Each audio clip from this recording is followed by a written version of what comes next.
Hey guys, welcome back to the Detour Live. I'm your host Dan Jones and joined as always by four-time national road champion from Australia, Johnny Trevorrow. Johnny, we're coming in red hot to this episode tonight because you have strategically booked. I don't know why you picked Thursday. You knew that Thursdays were the day that we go live on the Detour, and you thought, what a genius idea. I'll organise a long lunch with all my old mate. I got dragged along to this thing, and you're coming into the episode hot. Partly true, Dan. Partly true. You like to sort of lead me into the, but you're right. It was a wonderful lunch with a lot of the guys we've travelled on the Detour de France with, and it turned out to be your selection on the date. So don't blame me for that. But it's been a wonderful lunch, which is just finished, and So any swear words that come up, you can delete them or you can't because it's live. Anyway, we will survive. It's been a great day. Yeah, and it was great hearing all the old Detour stories. And the common thread was like, one, you've done the Tour de France so many times now, and it was all the different characters that you've picked on the Detour over the years, the ones that you clearly didn't vet the process at times. You had some interesting cats, problems with accommodation, but the common thread was people got through it. And I think it gave him a good perspective of, if I can survive a Tour de France with John Trevorrow, I can survive anything. And what an important time with COVID and stuff that I really appreciate it. You know what? The interesting part of all of that, that's very true. But the two most bloody aggressive guys at that lunch, the two Ronnies, the two guys who carted me through the Tour de France when I was crook. When they heard you and I are going back, they're the first two to we're coming, we are there. So there you go. It can't have been that bad. They've already put their hand up to be there next year. Well, anyway, I've got a bit of a waffle radar and it's sort of tipping into the red zone. So we need to bring in our guest to just sort of straighten this up. And that is, of course, Nicki Strobel, who joins us live from Europe. You're in Norway at the moment. Nicki, bit of background for the listeners. You have been like a head chef in pro cycling for over 10 years now. You got some amazing stories because we've spent a lot of time together, and that's a given. But first of all, thanks for joining the Detour, mate. And mate, straight off the bat, what is the key, do you think, to nutrition and cyclists to get performance out of the riders?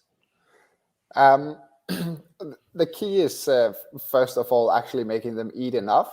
The Tour de France is such a hard race that just eating the amount of foods that's necessary to fuel the engine is sort of a race in its own.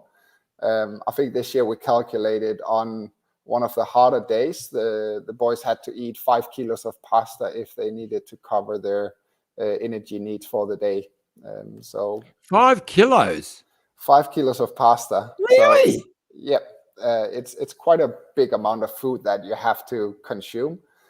So I think that's sort of the first point, is actually just getting the fuel in that you need to fuel the race. That's a big task just in its own. So if you get that right, that's a good start. But like you used to see at the tours, like riders would almost dread going to breakfast for that reason, where they knew they had to eat almost till they had to bath. And how did you evolve it to get the taste involved where they actually look forward to it? Well, you sort of need to be a bit more creative. So you need to find the foods that are very high in carbs, just to make sure that they have to eat less quantity.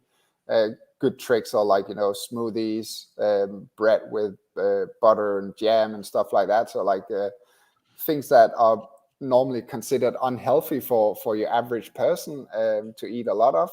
These guys will just go through it like every morning, and we try to keep it pretty solid, so they don't have to eat big quantities. Like if you had to eat porridge for breakfast and only porridge, you would have to go through almost a kilo of porridge every morning. Now, one of the things that you were famous for, Nikki, was your breads. All right, so a lot of people watching this, we all eat.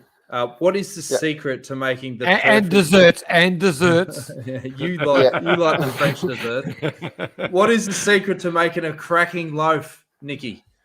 First of all, your quality of flour has to be good, and then it's actually pretty simple from there. It's flour, yeast, water, and time. And then where most people go wrong is they don't bake it at a high enough temperature. So you really need to get your oven proper warm before you start baking any bread. Iffy? Yeah, I got a question here because you're getting into my heartland here, bread. Whenever I go to France, I go, oh, wow, this is the best bread in the world. No one in the world can do bread agree. like the French. I agree. So what is so special about the French bread? Well, first of all, I think you stayed at different hotels than we do. No, but just anywhere you go and buy a croissant or a breadstick or sandwich, as they call it in France. Just when I go to France, I just go and order. I just have a ham and cheese roll. Ham and cheese roll, and it would just melt. I go, wow, better than anywhere in the world because of the bread. Why is that? I think they, like in France, they have a very long tradition for bread, and one of the things that they do different compared to most other places in the world is that if you're a baker in France, you make bread and only bread. All the like cakes and everything like that are made by a different baker who's specialized in desserts and cakes. So they're just, it's just a tradition they have for bread, and I think a lot of the time it's because they actually put passion into it, and they want to make the best thing possible, which is something that a lot of people could learn from. Just putting some effort into your food. So hang on. That is a load of bloody fluff. Oh, here we go. Told you if he was coming in hot, Nikki. No, seriously, Nikki, love you. But you didn't answer that because that's all true. But what is the difference in the ingredient of a French bread? Because I don't get anywhere else that makes it so special. There must be something more than passion. From a consumer's point of view. I didn't ask you, Dan. Dan, I did not. I asked Nikki. Just let me give you insight. The crust is really crusty, but the middle is soft. How do they do that? Is that the oven temperature? Yeah, it's because first of all, the fermentation they do is a lot slower than what you get in commercial bread, and the fermentation is what sort of develops the flavor in the bread. So a normal fermentation for your standard bread you buy in the supermarket would probably be 45 minutes, an hour. Where you go to a proper bakery where they do the bread from scratch, it's probably like an overnight rise. So it'll be like 8 hours of proving, which develops the taste. And then the crust is because of the water level they have in the bread and the temperature they bake it at. So we've got a couple of live comments coming in. Worth a Shot podcast. This is a regular occurrence. I think that's because we started 4 minutes late. It took my liver 4 months and I came home 5 kilograms heavier. That's obviously being on the Tour de France, is it? Wendy Superfan says, settle, boys. I think that's great advice. John, you're getting a bit heated. And Gavin B says, I've just finished reading a Twitter thread where an American who visited Australia was raving about the quality of our bread. It was a bloody tip-top. Mind you, they pass off cake as bread. I would say Australia has one of the best breads I ever tasted, raisin toast.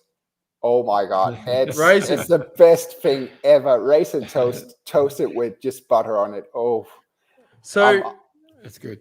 Nikki, we should do this at the intro. We're sort of all over the shop, but give us a bit of background as to, first of all, how did you find the passion for cooking? And then how the hell did you end up in the pro peloton?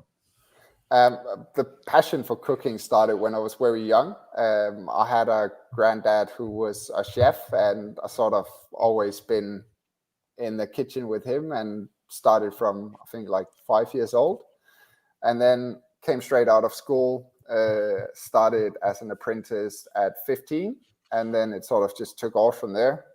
Then I got into more like the Michelin star cooking and stuff like that, worked at some of the best restaurants in Denmark. And then at one point, our cycling team asked us if we wanted to cook for them. And I was like, yeah, we can do that. Like we had the winter off. The restaurant I worked at the time was closed during the winter. So I joined the team and yeah, quite liked it. It was something way different. Like the first time I arrived in Spain and I had to cook for them, never seen, red capsicum before and stuff like that, because that wasn't something that we used in the restaurant. So it was sort of a whole new learning experience for me. And then after, I had 1 year with the Danish team, then a year with a team from Luxembourg. And then I started at Green Edge. And that's where my interest really, started going into more like the nutrition stuff, and where I started, doing some studies and really looking into that side of it too. But to be honest, when I first came into cycling, I knew nothing about cycling. I had no interest in cycling. I just came in because I could cook, and I really enjoyed the group people I worked with and how everything worked. It's sort of you get to be sort of a family when you're on the road for that long, and you see each other on like your good days and your bad days, and I really enjoy that. I find that fascinating, mate. And so what happened that you started to understand the difference between cooking good food and cooking the right food for elite athletes? What happened to make that change for you? I think when I first started, the focus, it's also in, so to answer that, let's just like in cycling, nutrition has evolved massively over the past 10 years. So when I first started in cycling, you brought a chef to make sure that your riders didn't get sick from bad hotel food. That was essentially why there was a chef. You didn't bring a chef to improve nutrition or to make sure that, riders got specific diets or anything like that. You brought a chef to ensure that the quality of food was okay and your riders didn't get sick. That has then evolved over the past 10 years. So now you're actually bringing a chef to make sure that you get the nutrition you want for the riders. So that's sort of, I've been part of that journey. So when I first started, it was actually more about, providing a good meal, and then it sort of turned into being more around nutrition rather than just cooking good meals. So when you first started at Leopard Trek, I mean, let's look at the squad. They're just full of hitters. You've got the Schleck brothers, you've got Cancellara, you got Stewie. That would have felt. Did you understand how big it was making meals for the best riders in World Tour cycling? No. And well, that's good. so how was the process then? So say you're at the Tour de France and you're making meals on decisive days, because they on paper they come very bloody close to beating Cadel Evans that year. As if you were saying, if you're going in and you're cooking these meals, not really understanding the chemicals or the process of what they need for performance, were these guys going, hey, mate, we don't eat that stuff? Because I remember there was a big trend around that time with Garmin saying, they're only eating white meat because it's better for performance and a lot more rice. They had all these theories, but it was still really green. It doesn't feel like a long time ago, but it was still really green back then. Yeah, it was like what I did back then was mainly just listen to what the riders said and what they asked for. So I would just talk with the riders, and then they would sort of like give me points on what they needed and what they wanted, which was at times a bit frustrating when you're working with, especially the guy who was really good at time trialing. His mind was all over the place. He just couldn't make up his mind what he wanted. You served warm pasta, he wanted it cold. You served it cold, he wanted it warm. So at that time, you were sort of just whatever the riders want and what they're asking for, and then you would just prepare that. We've got another comment from Tom Maloney. It's a big one. Hi, guys. I know this may be hearsay to this conversation, but I went low carb 4 years ago, and although only competing at club level, I was able to race 100 Ks better just on a bidon of water. Keto advocates say that you can have a greater carb storage from burning fats rather than carbs. I believe USTT riders who came out of nowhere and won at top level were trained by Stephen Finney using low-carb regime. Do you have an opinion on this, Nikki? Yes, I do. Yes, and what is that? Low carb is good for, your average punter, but we're working with it's less than 1% of the world population that are at the level I'm working with. And even though they're doing an easy race, if they try to do it low carb, there's just no chance they would be able to keep up. A big difference is like a lot of people compare to I did an Ironman and I did a low carb. That's fair enough. But in Ironman, you're setting your own pace and there's no sort of like sprint or anything like that where you have to be able to go deep and really put out power for shorter durations. So for your average person, low carb probably works. And, a lot of people have benefited from going low carb. But when you're working with elite athletes, there's just no way they can compete in events like the Tour de France or anything like that. Doing low carb just doesn't work. We had riders who sort of tried, but they ended up not doing it anymore because they were just going backwards. Amazing, because Tommy Maloney, who just asked that question, old racing mate from back in my time, and one of the legends of the sport, actually. And I can remember back to my day. I was very lucky in my younger days. My dad was a pro cyclist, but one of his great abilities was he was ahead of the game. He understood, nutrition and that in the early days. So I can remember as a kid, him saying, you do this, do that. Right at the end of my career, I rode the Giro, and I rode with a Belgian Italian team. And I realized they had no idea what they were doing. It was a big stage coming up. We'd not only get a steak for dinner, they'd give us a small steak for breakfast. Yeah. I mean, the thinking was so, and I knew that was wrong. So I'd be filling myself, and I loved a steak, but I'd be filling myself on the rice and the pasta because I knew that was what was going to get me through. So the changes since those times have been staggering. And so I would love you, Nikki, to have been at that Giro that I rode, 1981, and to look at what we were doing. It was just ridiculous. The question is then, what are the things that you see that are still currently happening that you just shake your head and go, that is totally wrong? Either you see it on social or you see other teams doing it in terms of riding for performance and what you need to eat. I think a big one is still the low carb, high fat diets, and I think it's because people just don't understand that pro athletes is just it's a whole different thing.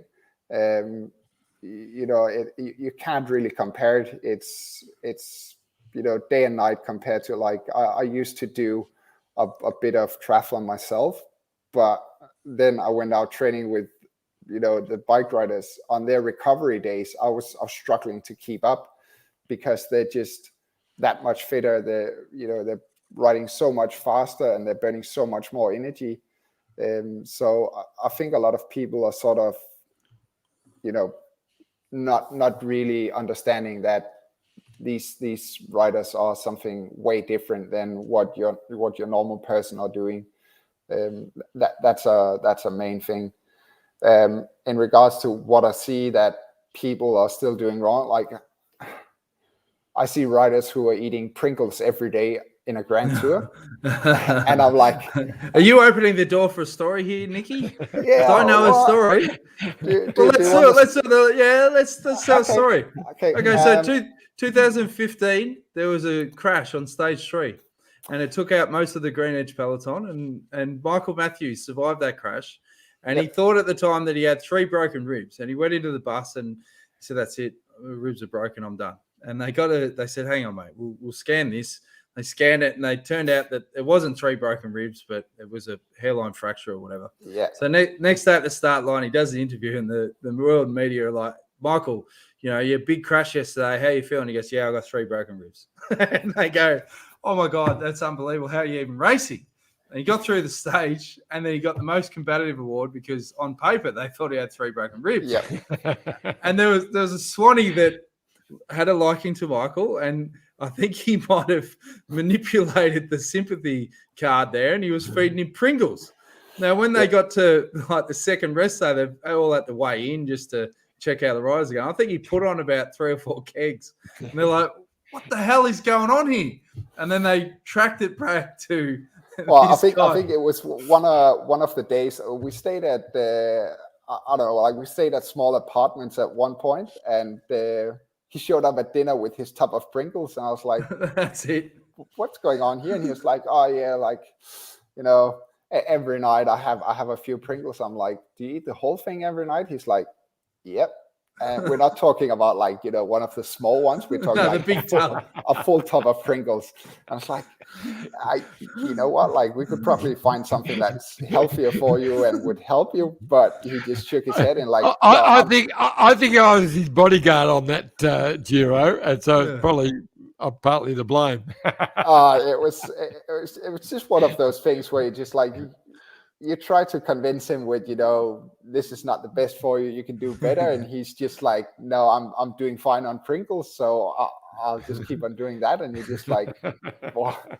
I think at one point the team got to a crossroads. Like, how do we get Bling off Pringles? Dan, you talk to him. No, but you said, Dan, talk to him, because if anyone can connect with a Pringle addiction, it's going to be you. And I remember going to the back of the bus and saying, "Bling, mate, I know your pain, bro. Pringles are awesome, especially the sour cream and chives. I've tried many times to give up, mate. It's just give it time. You know, it's a process." Yeah. And no, it didn't matter. But it raises an interesting thing. There are cases, and people can't believe this. These riders that ride a 3-week Grand Tour, you would think that it's like a game of Survivor. You start at the start, by then you're just gone. There are some riders that will actually put on weight throughout a Grand Tour, and people can't. Yeah, John's one of them. You can't work out how that happens. How does that happen, Nikki? Mainly, it's because they overeat on the easier days. So you know, when they have a easy day, it's pretty easy to overeat. That's sort of like we have both extremes with these guys. So. You know, we have one day where they do 6,000 calories and they have to eat pasta until it's coming out of their ears. And then the next day they are doing an easy stage and they'll burn, you know, 2,000 calories on the bike, and they can't hardly eat anything because that will, you know, put on weight. So it's all about finding that balance, when to eat a lot and when to sort of dial it back. And also, you know, a tub of Pringles is 1,000 calories or something like that. So that will get you there pretty fast. Every time. But then on the flip side, remember that year that Michael Albacini put on 5 kilos or whatever? They had to do all these tests, and some riders have problems with their liver and the gels, or like an adverse reaction to certain foods. It's just the level of stress that your body is on. You can put on water, just like your body just starts to retain water because it's under so much stress every day. And that's also why, like, a lot of people think that, you know, the rest day, surely the riders will just stay in bed and don't do anything. Some riders still do, but on the rest day, most riders will actually go for, you know, a 2-hour ride or something like that, just to make sure that the body is still, you know, turning over power, still doing something. Because if you don't do that, the body just ends up in sort of a shock, going from one extreme to another, and then you end up, you know, retaining water, heavy legs the next day where you have to race. So Stewie is a good example. Stewie actually used to go behind a car and do all-out sprints on his rest day, just to make sure that his legs were still turning over, so he was ready for the next day. All right, what we're going to do is have a quick drinks break. When we come back, we're going to relive a couple of classic yarns, particularly from the Green Edge days, with Nicki Strobel, head chef. Look at this bike. You think it's just a bike, right? But it's not. It's a bike 374 people are looking at. This guy, this girl, them, all looking at it. People from here, there, and wherever this is. People that are looking for a bike. Or just a piece of it. Amateurs, semi-amateurs, and pro-amateurs. This guy wants this bike, but with this crank and these bars. this could be the perfect match. But not this one. This girl has a bike to sell, and thousands of people might purchase it. Eyes on Bikes help grow small businesses. His, hers, yours, and the latest data and insights help those businesses keep moving. We are the world's #1 bike marketplace, with over 500,000 products and 900 brands, where buyers and sellers are brought together in a place where a bike is never just a bike.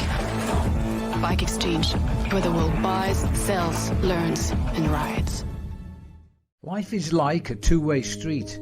It's about consideration and mutual respect. Roads are much the same. However you get around, walk, ride or drive, if we share our roads, we can all be safer. The Amy Gillett Foundation is Australia's peak cycling safety charity. Our mission is for safe cycling in Australia. Our vision is for 0 cyclist deaths. Over the last year, we've seen an enormous increase in people taking up cycling, whether it be for recreation, with the family, commuting, or even to start your own cycling career. We need to do more to make it safer for every cyclist. 20 cyclists every day are hospitalised, and 1 cyclist is killed every 10 days on Australian roads. So, the next time you jump on your bike or hop in your car, remember to practice the 4 C's. Be courteous, calm, considerate, and conscientious. Every cyclist death is preventable, and we all deserve to get home safely. Please donate to help the Amy Gillett Foundation make the roads safer for you and for me. Thanks again to Bike Exchange and obviously the Amy Gillett Foundation. We're joined obviously by Nicki Strobel, head chef cycling extraordinaire for over 10 years in the Pro Peloton. Now, Nikki, some of the classic yarns, I think we told this on the detour last time you were on probably, was 2012 when we were at the Tour de France and you were in Brian Nygaard's team car and you backed it out and you backed it into a pole and I was the only one that saw it. And I said to you at the time, I said, Nikki, there's 2 ways we can play this. I'll dob you in directly to Nygaard, or because I saw what you were dishing up the rise. You know, and we're talking lamb shanks, chocolate mousses, the works, but there was never any left for the staff. I said, listen, mate, you make extra and give it to me, and I'll keep quiet. Or I'll tell Nygaard now. We shook hands on it that afternoon. The team doctor took that same car to the airport, got stung by a bee, wrote the car off. But I said, mate, deal's a deal. The car's written off. You would have gotten away with it. But, and to your word, you stuck to it, Nikki. Yep. And that showed me that you were loyal. I could trust you. And I talk about bling putting on weight. I put on about 5 kegs. I reckon you were the cause of Dan Jones becoming, 15 kg overweight. But anyway, whatever. Yeah, well, there might be some to it. At least Dan tried to fix that with his famous chicken lasagna. So I think that must have been like 2014 in the classics, and I think it was the day before E3. Yeah, and Josie was like, "You used to whinge. You used to whinge all the time. Yeah. I don't get any help in the kitchen. I'm doing all these hours." I said, "Nikki, I'll give you a hand. What do you need, mate? I'll make a mean lasagna. Let me take over the reins one time." And what happened? Well, you decided to make your famous chicken lasagna. And first of all, you made a mess in the kitchen. So it actually ended up like you and me almost killed each other because I wanted you to clean up. Yeah. And you were like, I'll make it for everyone, riders and staff. And I'm like, oh, I'll take care of the riders. And you just like make it for the staff. Jonesy set up a beautiful chicken lasagna. It tasted It was beautiful. Awesome. Tasted beautiful. Kitchen looked like a mess afterwards, and so did all the staff bathrooms because during the night, a lot of people came down ill. Apparently, someone forgot to wash his hands before he started preparing chicken lasagnas. I might have mixed raw chicken with cooked style or something. Something went wrong. Something went terribly wrong. I don't take responsibility for that. I reckon it was your kitchen preparation. You've obviously mixed something with my system, and that's how it got contaminated. But anyway, we'll get over it. Yeah. But what? So what was the result of that? How many people got sick? I think pretty much half the staff got sick. Like it was like there was 2 lasagnas, and the people who ate one got sick during the night. And I remember especially Wilson. Wilson was always he He's just bad. woke up looking like death when he came down for breakfast. He didn't have weight to lose either.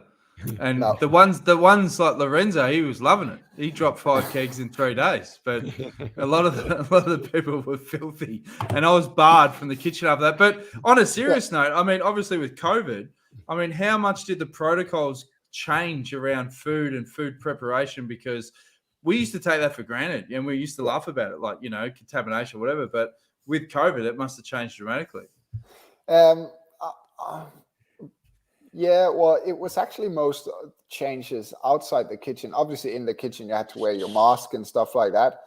But when you're working in a kitchen, you know, you're trying to keep hygiene at a pretty high level and making sure that nothing gets contaminated. So those things weren't that big a challenge. It was more everything happening outside the kitchen, like when you had to go to the supermarket and source your groceries and everything like that, you know, like putting on mask and gloves and everything, shopping everything from the supermarket, then getting everything and spraying it down with like antibacterial spray and stuff like that. So it was a lot of those things. And the team decided to rent a food truck, so we sort of eliminated being around too many other people that could spread the virus. So that was sort of the things that we did. It's to be honest, like, I know Australia has been a bit better up until now, but here in Europe, the last year it's been, especially here in Norway, it's been terrible. I've been in quarantine since January, and just came out of quarantine in August when they loosened up on the rules here. So it's been a challenge, to say the least. Got a couple of live questions. Sally says, do teams bring on board nutritionists now, or just rely on their team chefs / hotel food? Yes, teams definitely bring on nutritionists. So I'm a qualified nutritionist myself. Actually did some work in Australia at the AIS earlier when I did my studies. And at Green Edge, we also had a very smart guy from the UK called Sam Impey.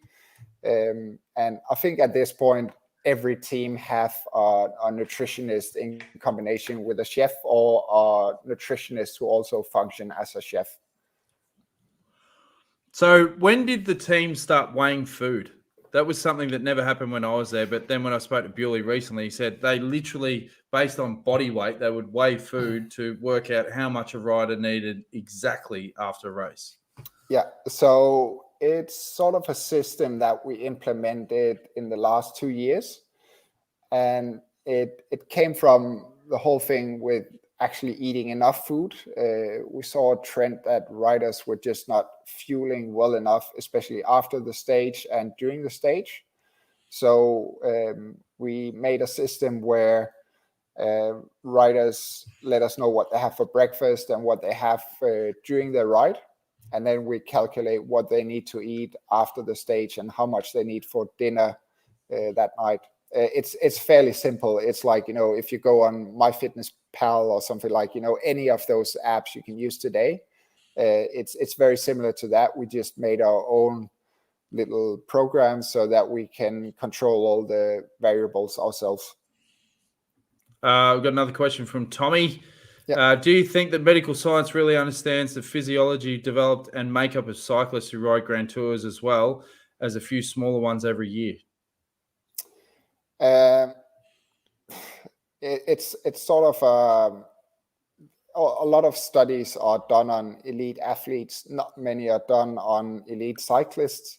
It all comes down to elite cyclists earning enough money and getting enough support that they're not really willing to, you know, go and do a 3-week camp or something like that. So it's pretty hard to see that, you know, that we don't know enough about cyclists in particular, but we know a lot about other things, and therefore we can sort of extrapolate what cyclists are like, if that makes sense.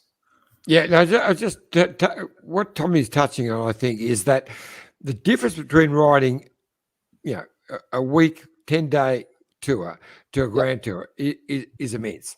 And I joked about putting on weight. I actually lost 10 kilos in the grand tour that I rode in the Giro because I was overweight when I started, but I lost 10 kilos.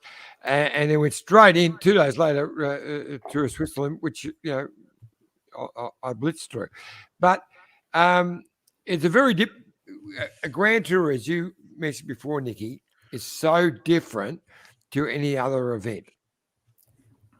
Yeah, one of the things in a grand tour is that it's that many days that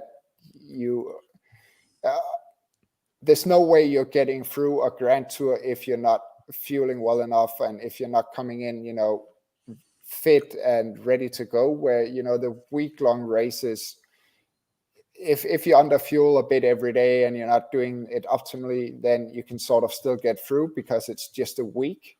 But when you get to those 3-week races, you need to, and especially that last bloody week. Yeah, especially the last week. I reckon, if you look at riders, they probably put on 10 years in the last weeks. Like they just go from looking sort of normal and then just becoming walking ghosts in the last week, especially if it's a very hard last week. We talk about the physiological, benefits of food, but how much is the mental health benefits of food, where sometimes you have to go, you know what, I know we've got to be strict and tight with the calories and we've got to grain feed these guys, but sometimes you just go, you know what, for the mental health benefits of giving them some chocolate mousse or something, just to comfort give them a lift. Food, mate. Comfort food. How important is it to find that balance, Nikki?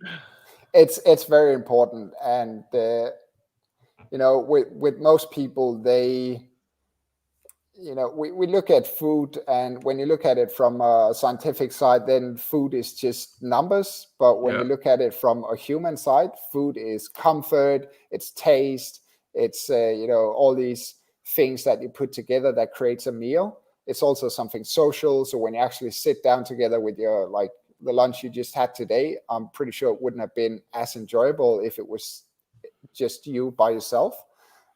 So it's a lot of different things, and it's something that you really need to consider too in a grand tour. Like some days in a grand tour, they just suck, and there's no way around it. Like you have cold, wet, rainy days, and sometimes you just need to bring up the spirit of the team. And then you can do that with food, serve some comfort food for the guys, and everything just sort of needs to be balanced out. So if you serve a pretty rich chocolate mousse, then you just need to make something else that's a bit leaner, a bit less. So balance is key. Strawberries, a lot of strawberries. Yep. There was always a lot of strawberries, Nikki. You had bowls of that stuff. Free ranger. After several years of veggie/vegan, finding myself with heart disease and bypass surgery, I can now say high carb, low fat is not the answer. I think what we need to realize is that a lot of people tuning into this show are not professional cyclists. That's a fact. So probably need to give them a bit more direction on the everyday cyclist. So let's give you two scenarios, Nikki. So what should someone, we'll start with people that are in my category, that need to lose weight but want to feel good and want that stuff to taste good. What is a day-to-day recommendation for breakfast, lunch, and dinner that they should start making tweaks with? I think a main thing, and sort of the way that also pro athletes are going now, is sort of periodizing your carb intake. So actually, on those days where you're not doing anything, you don't need to eat a big breakfast with toast and porridge and all those things. On the days where you're just doing a normal day, you can sort of get by with leaner breakfast, a bit of eggs, maybe one slice of toast or something like that. A banana. Yeah. Too many carbs though, Nikki, isn't there? No, like this. There's really no such thing as too many carbs when you're eating whole foods and stuff like that, as long as you keep it balanced with your diet. So if you eat a banana for breakfast, then it's not a big thing. But if you eat a banana and then toast with honey and porridge and stuff like that, then you're starting to get really into too many carbs. I think and that's a thing that most people focus on one macronutrient being carb is bad or fat is bad, whereas if you're actually trying to lose weight, you need to look at your total calorie intake instead. And then you can do it by either cutting out carbs or cutting down fat. That's up to you and how you feel. So what's the best food? Like, that we always read stuff about superfoods, this is what helps you shred. Just chow down on broccoli. What do you think are the key foods to introduce into your diet to sort of flush your guts? I don't know if it's going to flush your guts, but, key foods are vegetables. Today, we're just eating not enough vegetables. They're healthy, filled with vitamins, minerals, fibers. So I think the biggest thing is just to introduce a big serving of vegetables every day. Is there any particular veggie that you go, that's the one? Broccoli? No, not really. Like, as long as you get a mix, because if I say broccoli and you have to only eat broccoli, then you'll just get sick of broccoli and then you won't do it. So mix the colors up. Mix the colors up, use whatever you can get. And I know that sounds really simple and people are always looking for the quick fix. The problem is just like, fast track this stuff, mate. I want 2 weeks. I want to shred it. Well, then just go water. Like, okay. Yeah. What do you reckon, John? Now, well, I want to get back to the basics here. So you and I both know Nikki well, and his desserts always blow me away. But let's go back, Nikki, to when you decided to stay on after Tour Down Under and Bay Classic and all the big races in Australia. And you went back to sail and stayed with Dan. Oh, great times. Yep. Great times, wonderful times with Emu and the absolutely glorious Mary, Dan's wonderful parents. And you thought it was a free trip, mate. You thought it was a free ride. You thought it was a free trip, but then he made you still cook your famous dessert cake. And I remember Mary was really upset about it. So tell me that story. Yeah, so I think that was one of the times when I stayed at the AIS, and normally my trips to Australia always ends up with a visit at Dan's place. And this time he took me to his parents, and we arrived there, and first thing he's like, you know what, Mom, Nikki, he can make you a dessert. And I was like, what? No, I said you're a world champion dessert maker, which you are. Be proud of it, mate. I just wanted to show your talents. Off to the supermarket, and we made this chocolate cake for Dan's mom. And afterwards, Jonesy told me these stories where he's like, she took it and kept it in the freezer, and only for her special guests, she would bring out a piece of the chocolate cake. So she cut it into like 100 bits, and it was all wrapped in aluminium foil, and it was massive. But mate, what amazed me about your cooking is it sounds complex, but it's really simple. Like, just tell people that recipe so that they can jot it down. If they're listening to the podcast, they can take notes. But just take us through just that one cake that you made. It was incredible. Yeah, so it's a very, very simple cake, and the measurements I have for it are quite big. So if people want to make it, they can scale it down. But it's 1,500 grams of sugar, 1,500 grams of dark chocolate, and 1,500 grams of butter. And then you need 1,200 grams of eggs divided into yolk and whites. And it's super simple. You just melt the chocolate, sugar, and butter together, whip in some egg yolks, and then you fluff up the whites and combine it all together, bake half, and the other half you pour on top afterwards. So it's essentially like a 4-ingredient cake, but it just tastes wonderful. It's like chocolate, sugar, and butter. That's awesome. You can't really go wrong. Now, Gavin wants to know, Nikki, what is your specialty dish that the riders ask for you the most? Oof. It really depends on the rider. I know Simon Yates, it's just always curry. Chicken tikka masala. if he told me in the Tour de France this year, if I could just make it, 21 days in a row, he'd be happy. So it's different from rider to rider. We have some riders, Luca Mesquets, he's always asking for chocolate desserts. So it's really, each rider have their own favorite that they'll ask for, and some of them are just, really easy and never ask for anything. But I think the thing that I'm asked for the most are chocolate desserts. That was your specialty. Alan's the skull says, "I'm bad. I get to watch this and eat chocolate." Free Ranger enjoy again. that chocolate. Free Ranger said, "Avoiding processed food, I think, is the key." How dangerous is processed food, Nikki? It's sort of like processed foods are bad in big amounts. It's just like you lose out on a lot of the benefits because they are made for being, they have to be produced very fast, very big quantities, and cheap. So you're losing a lot of the beneficial things from the food when you go to processed foods. I would always recommend, making your own foods. And if you can't make it, like if you don't have time to make your own bread and those kind of things, go to a proper bakery that uses, good flours that still have like whole grains in them and stuff like that, instead of just buying, your tip-top toast from the supermarket.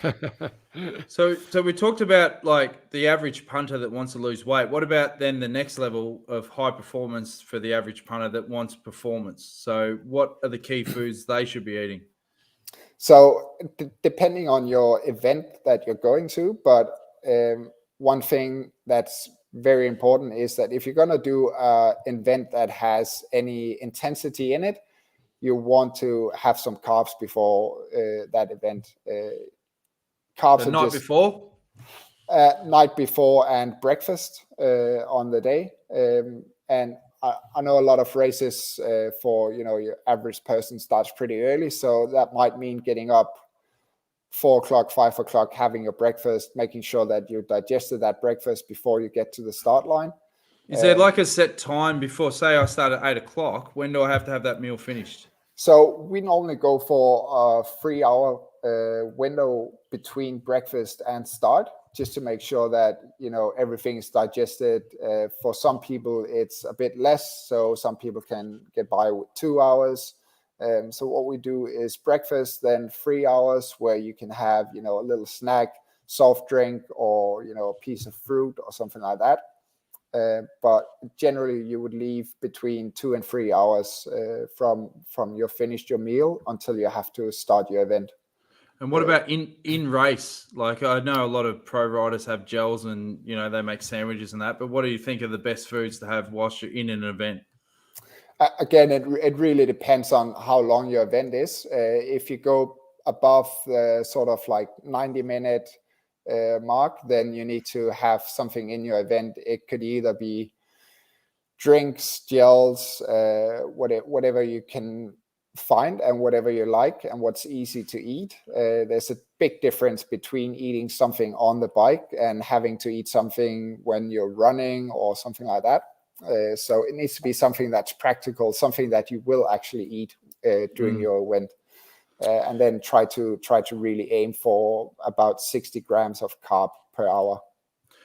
Last main one for me, mate, is what is the biggest changes that you've seen in your time in cycling in terms of the way they've approached diet to what they're doing now that that works? I think the biggest change is that everything is just driven by science now, where before it was sort of, or at least it is on our team. So everything is driven by science, where there's actual like studies done and people have looked at, different things and either confirmed or seen that, it's really not working.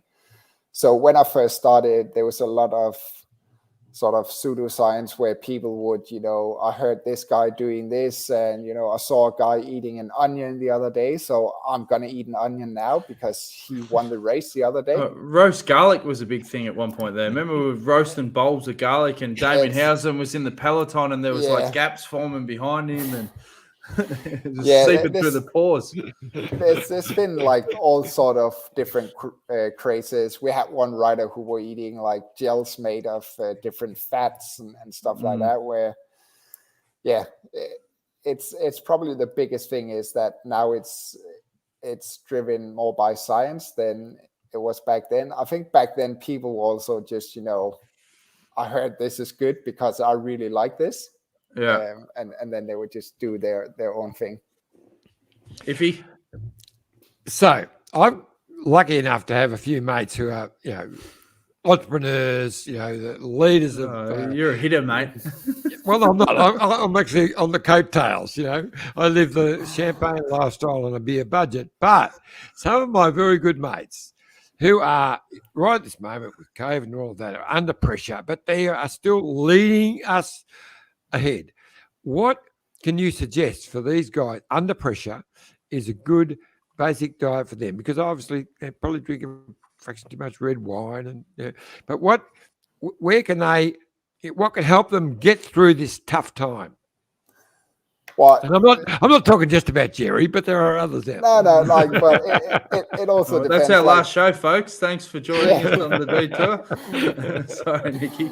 I think one of the key things is, and I know this may sound basic, but getting your breakfast right actually means a lot. It sort of just sets the whole tone for the day. If you start off with a bad breakfast, you're more prone to eating bad the rest of the day. So getting a good start of the day with good breakfast, whether it being something that's low in carbs or something that's high in carbs, doesn't really matter. But just that you put some effort into that breakfast, just means that you sort of started the day off on a good note, and you more likely to continue that throughout the rest of the day. And also, Nikki, what sort of effect would it have actually planning your week in terms of food intake? Like how much people that you look at and they whinge and they go, oh, geez, I'm so overweight, and I feel like they're not actually planning their food intake for the whole week. So if you're looking in the mirror here, Dan, in any way, no? Mate, I'll tell you now, people would attest to this. If you've watched the detour 18 months ago, I've lost weight because I finally take it serious. And I shop on a Sunday when I'm not hungry, because when I used to go to Woolies and you're starving, geez, you fill the basket with just crap. Now I call it nude food, I've discovered mandarins, and they're seedless and they're bloody beautiful. I have Greek yogurt now, the vanilla bean with fresh berries and a little bit of granola, and I love it. And it's finding the mental side and connection with food is unbelievable, where if you plan and you're going to snack, like I don't trust myself, so I don't buy the stuff that I know I'm going to pick at. Whereas the old days of having the fun size crunchies in the fridge where you go, oh mate, it's 8 o'clock, it'd be rude not to. They're gone because I can't get it. Whereas if you have stuff prepared, like I've only discovered celery sticks finally, and you can snack on celery sticks and bit of salt. You gotta have salt, mate. Yeah. Skull is on it. The Tamar Valley vanilla bean is awesome. If you're in Australia and get onto that is magnificent. And you have that with fresh fruit, beautiful, and you become addicted. Yeah, I think you're making a good point there. Like actually planning out things and sort of being, if you go to the supermarket and you're starving, you just end up making bad decisions because you just want that quick fix now.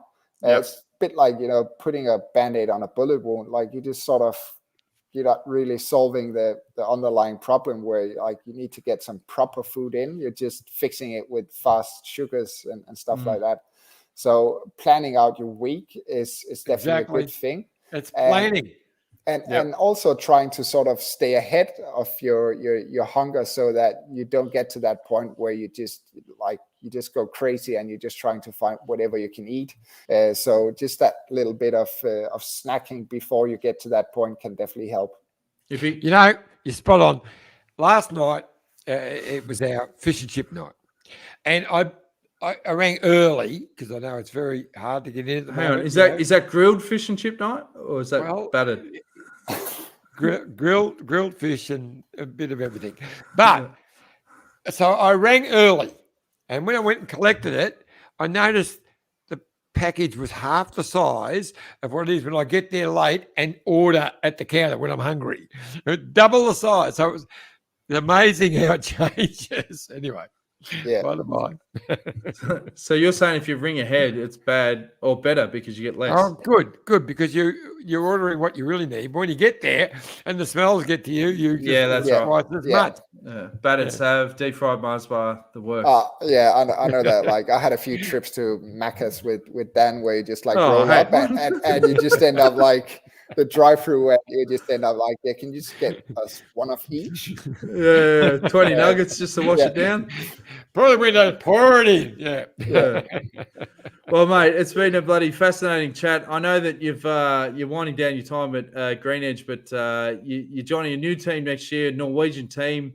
Must be exciting. Obviously, end of a chapter, but working with new riders, new team, new environment. You must be pretty excited for 2022, mate. Yeah, definitely. And especially, so the new team I'm joining is mainly young developing riders. And that's something I really enjoy working with, teaching, them how to fuel for the future. The past 10 years has been awesome, but, sometimes change is needed. Yeah. And they had an interesting camp, Nikki. You had to rough it, team bonding. Yeah. Would you have a Mars bar for 2 days or something? I was like, new team, and they're like, yeah, we'll do like a team kickoff. We go to Oslo, and I was like, sweet, go to a hotel, sip a bit of champagne, have a good lunch, meet the new riders, and then we show up and we come to this military boot camp.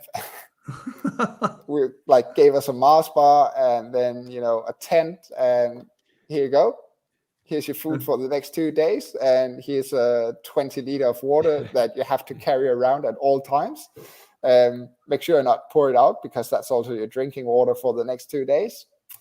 So yeah, that was. I was going to say, you're looking lean. You're looking lean, mate. You've trimmed up. I was like, this is my first and last camp with this team. Like I'm called up. I called up Jerry straight away. Like, actually, can I please come back, because this is not like going to catch and kill your own. Yeah, I really enjoyed those times where we just went to Mitchelton, yards, had a bit of wine. That's more my type of introduction to a team. But looking back at the journey you had with Grace, you must look back and go, that Aussie influence and all those great times and experience, and coming up to sail and that, and guys like Jerry. I mean, that's a big influence in your career to date, yeah. Oh, definitely. And, just all the little things you pick up from, the people you work with along the way. I made good friends in Australia. I was lucky enough to come and study there for a few months and stuff like that. And it's just one of those things, it's been 10 great years, and there's so many things that I'll take from the team, and especially, Jerry being the leader of the team and really pushing, the team is the family, and put trust in good people, and then good things will happen. I mean, that's just something that I never really saw before, coming from kitchens and stuff like that, where it's very competitive, and everyone is sort of looking out for themselves. Where when I got to Green Edge, it was sort of more like a family, and everyone made sure that everyone was getting through in the best possible way. So yeah, I'm definitely grateful for the last 10 years and everything I learned. And also that, I've got a bit of Australian influence. That's right, mate. That'll serve you well. Yeah. And you got to go to sail. Exactly. Sail Victoria. Exactly. Yeah. Never knew what a Tim Tam were before, So yeah. I just remember we took you to the pub that first night. You almost got your head kicked in because they knew you were from Europe. And it was just because you're standing there looking different. And Blake's going, I don't like the cut of his brush. And you're going, mate, is that normal? I said, yeah, mate, you're in sail. Welcome. I've got a couple more comments. Tom Maloney says, you're looking good, Dan. That's why I had to read it out. It's way to go, but you're going to need to be in great shape to bring up and keep up with your daughter. Exactly right, George. And son, who is the ever-ready bunny. You talk about put all the batteries in, add a couple more. That's his young bloke, Will.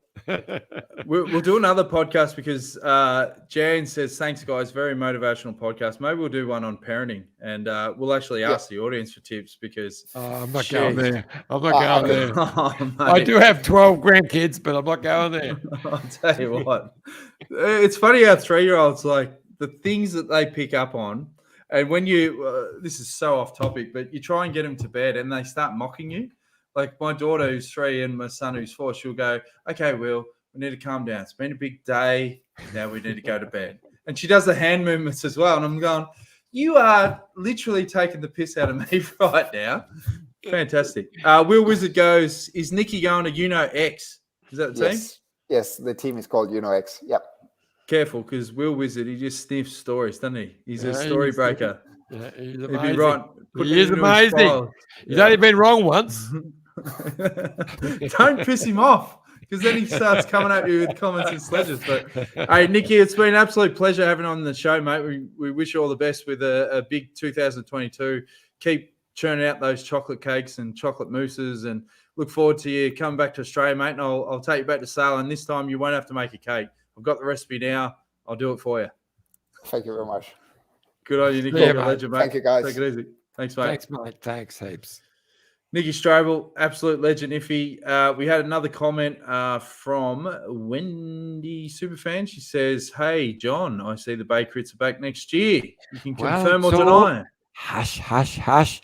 They are back. And hush, hush, hush. Yeah, they're back. But we'll announce it all very shortly. But yeah, I'm very excited. But just between you and I, Wendy. They're hush, hush, hush. They're back. Mate, you're all over Well, the that's shop. what happens after a long lunch. Okay, well, that's my cue to wrap the show. Thanks for tuning in, guys. Thanks, Nicki Strobel. He's an absolute legend. And as we said, we wish him all the best for next year. We'll be back again Thursday, same time, 6:30 p.m. Australian Eastern Standard Time. Make sure that, as we always say, like, share, and subscribe. YouTube.com/The Detour Podcast. Appreciate all your support, guys, and we look forward to next week. We're trying to get Rory Sutherland. We tried to get him a couple of weeks ago. He's under the pump. He's been in the track worlds, but we probably will get him next week, I reckon, Iffy. And Donna Ray. Donna, Linsky. Yeah, and we're going to unpack Australian cycling. If he's going to ask him all the hard questions, he's going to love it. And we get Phil Liggett back on, and don't forget to jump on his website for the Phil Liggett Safari, which is there. Toreka.co. Yep, exactly. And we'll have Phil on next week as well. All right, stay tuned for that. Thanks for joining in for the show, guys, and we'll see you again next week. This is the winning ride of the Tour de France.